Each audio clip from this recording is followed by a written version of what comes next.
इतना प्रेम मत करिए कि बच्चे आप नहीं हो तो थोड़ी दूर भी चल ना सके। एक अच्छे माँ बाप, मैं हमेशा कहती हूँ कि एक अच्छे माँ बाप का फर्ज कतई ये नहीं है कि बच्चों की अच्छी शादी हो। हमें ऐसा लगता है कि सबसे बड़ा चीज तो ये शादी अच्छी हो जाए, बिल्कुल भी नहीं। एक अच्छे माँ बाप का फर्ज है कि वो अपने बच्चों को इतना काबिल बना दे, अपने पैरों पर इस प्रकार खड़ा कर दे कि उनके जाने के बाद भी वो बच्चा अपनी जिंदगी अच्छे से निकाल सके, वो किसी पर निर्भर ना रहे। ये एक अच्छे माँ बाप होने का फर्ज है। बेटियों के लिए खास करके मैं कहूंगी, अच्छे घर में शादी हो जाए, कितने बड़े से बड़े अच्छे घर में शादी कर दीजिए, वो उसका नहीं है। और थोड़ा भी मन मुटाव हुआ तो वो बात आएगी सामने कि कमाता कोई और है, पैसा लाता कोई और है, सब कुछ किसी और का है। आपने अच्छे से अच्छे घर में शादी करके भी उसको निर्भर ही रखा है कि वो निर्भर है किसी पर। अगर उसने छोड़ दिया तो वो एक दिन भी अपने आप को पाल नहीं सकती। तो मेरे हिसाब से माँ बाप होने का फर्ज ये कभी नहीं होता कि बस अच्छे घर में शादी कर दो। ये तो अंत, एकदम लास्ट चीज है ये। पहले उसको काबिल बनाओ, इतना काबिल कि वो किसी पर निर्भर ना हो। और दोनों बच्चे हो, ये दोनों चीज, कि वो बच्चे संस्कार में, भावनाओं में, अच्छे कर्म में और आर्थिक रूप में, ये सभी चीजों में खुद के पैरों पर होने चाहिए। उस दिन आपने गंगा नहा ली, माँ बाप उस दिन गंगा नहाते हैं, शादी करके गंगा नहीं नहाते। एक घर से दूसरे घर डाल दिया, क्या उसमें कौन सा बड़ा काम है? उसकी जिंदगी के लिए क्या किया? तो मैं हर माँ बाप से यही कहूंगी कि बच्चों को काबिल बनाइए, अपने पैरों पर खड़ा करिए कि वो कभी भी अन्याय नहीं सहे। अन्याय व्यक्ति तभी सहता है जब वो काबिल नहीं होता, खुद के पैरों पर खड़ा नहीं, कि उसको पता है कहीं ना कहीं तो निर्भर ही है भाई, कभी पिता पर कभी पति पर, रहना तो निर्भर ही है। तो ये मत करिए। तो यहां भगवान वो श्राप अपना असर दिखाने लगता है। पुत्र पौत्र इत्यादि सब खेल रहे थे, दूर कुछ ऋषिगण थे, उन्होंने देखा, उन्होंने कहा कि चलो थोड़ा हंसी मजाक करते हैं। एक लड़के को लड़की का रूप दिया, औरत का, गर्भवती स्त्री का, पेट के आगे कपड़े लगा के वहां पे गए। उनसे कहा कि मेरी पत्नी है, जरा बताना इसके गर्भ में लड़का है कि लड़की। सिद्ध ऋषि थे, उन्होंने कहा कि अभी जाओ, हम जरूरी काम कर रहे हैं, बाद में खेलेंगे, हम सब मिलकर एक साथ खेलेंगे। तो वो निरादर करने लगते हैं कि सब ढोंगी है, इनको कुछ नहीं पता। भगवान ने योग माया को आदेश दिया कि इनको गुस्सा आना चाहिए। ये ऋषि तब तक कुछ नहीं बोलेंगे जब तक इनको क्रोध नहीं आएगा, और तुमको ही लाना पड़ेगा क्रोध, क्योंकि ये जानते हैं कि ये मेरे बच्चे हैं।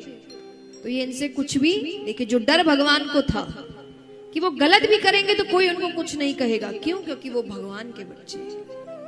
तो योग माया उनके मस्तक पर बैठती है, उनको क्रोध आता है। ऋषियों ने श्राप दिया कि जिस गर्भवती स्त्री का वेश बना रहे हो, उसी गर्भ की जगह एक लोहे का मूसल निकलेगा और वो तुम्हारे पूरे परिवार को खत्म कर देगा। बच्चे डर गए, पेड़ के पीछे जाते हैं, कपड़े उतारते तो सच में जहां कपड़े लगाए थे गर्भ के आगे, वहां एक लोहे का मूसल निकला। अपने बाबा उग्रसेन जी के पास जाते हैं, उन्होंने कहा कृष्ण से मत कहना। तो एक नदी के पास एक बड़ा सा पत्थर था, उस पर उसको घिस रहे हैं। घिसते घिसते घिसते उस पूरे लोहे के मूसल को खत्म कर दिया। इतना सा टुकड़ा बचता है, उसको नदी में फेंक दिया। नदी में फेंका, उसको एक मछली निगल जाती है।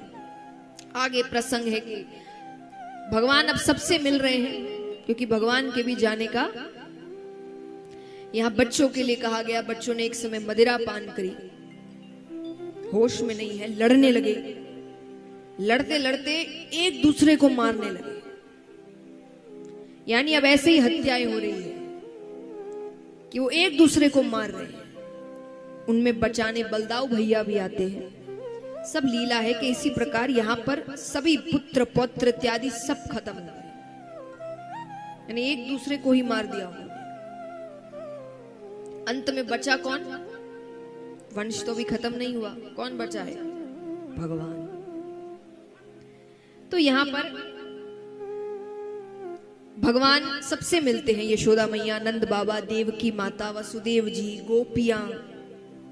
गोपियों से भगवान ने वचन दिया कि मैं वृंदावन छोड़कर कभी नहीं जाऊंगा। इसीलिए आज भी ये माना जाता है, यानी इस बात को सच माना जाता है, क्योंकि देखा किसी ने नहीं है, सब सुन रहे हैं कि निधि वन में आज भी भगवान रोज रात्रि रास करने आते हैं। सच क्यों माना जाता है? क्योंकि भगवान ने बोला है कि मैं वृंदावन छोड़कर कभी नहीं जाऊंगा, मैं हर वक्त वहां के लोगों को आभास कराता रहूंगा कि मैं वही। देवकी माता ने कहा कि आज तक मैं तुम्हारे लिए जीवित थी, तुम जा रहे हो, मेरे बच्चे वापस करो मुझे। फिर भगवान ने जो 6 पुत्रों को कंस ने मारा था वो उनको लेकर आते हैं, और देवकी माता, क्योंकि भगवान की लीला थी, नहीं तो कंस तो पहले को ही मारने से मना कर रहा था। भगवान ने नारद जी को भेजा था कमल का पुष्प लेकर, याद है ना? तो भगवान ने वो 6 बच्चे वापस किए। उद्धव जी भगवान से पूछते हैं कि आप जा रहे हैं, अभी तक तो आपने धर्म की रक्षा की, अब कौन धर्म की रक्षा करेगा? तब भगवान ने श्रीमद् भागवत का प्रचार किया कि मेरे बाद ये धर्म की रक्षा करेगा, इसको सुनने वाला, इसको मानने वाला, इसका पालन करने वाला हर व्यक्ति धर्म की रक्षा करेगा। भगवान सबसे मिलकर चले गए। अब भगवान एक पेड़ के नीचे लेटे हुए हैं और पूर्ण रूप से उसकी पत्तियां, शाखाएं भगवान को ढक कर रखी है। अब उस लोहे के मूसल को जिस मछली ने निगला था उसको एक शिकारी पकड़ता है, उसको काटता है, उसमें से वो हिस्सा निकलता है, उसको अपने तीर के आगे लगाता है, वही शिकारी वहां से जा रहा है। भगवान के पैरों की मणि चमक रही थी, उसको लगा हिरन की आंख है, हिरन की आंख चमकती है। उसने दूर से ही तीर खींचा, वही तीर जिसके आगे वो हिस्सा लगा है, वो तीर जाकर भगवान के पैरों पर लगता है। लीला है कि तीर लगा, मृत्यु हो गई, भगवान चले गए। भगवान उठते हैं तो वो रोने लग गया। पहली चीज तो कि उसने भगवान को तीर मारा, दूसरी चीज कि उसी तीर की वजह से भगवान छोड़कर जाएंगे। वो कहता है कि आपने मुझसे ये क्यों करवाया? भगवान कहते मैं किसी का उपकार लेकर नहीं जाना चाहता। कैसा उपकार? बोले राम अवतार में मैंने तुम पे पीछे से वार किया था। कौन था? बाली। भगवान ने पीछे से वार किया था, तुम बड़े नाराज हुए, गलती थी। इस अवतार में तुमने पीछे से वार कर दिया,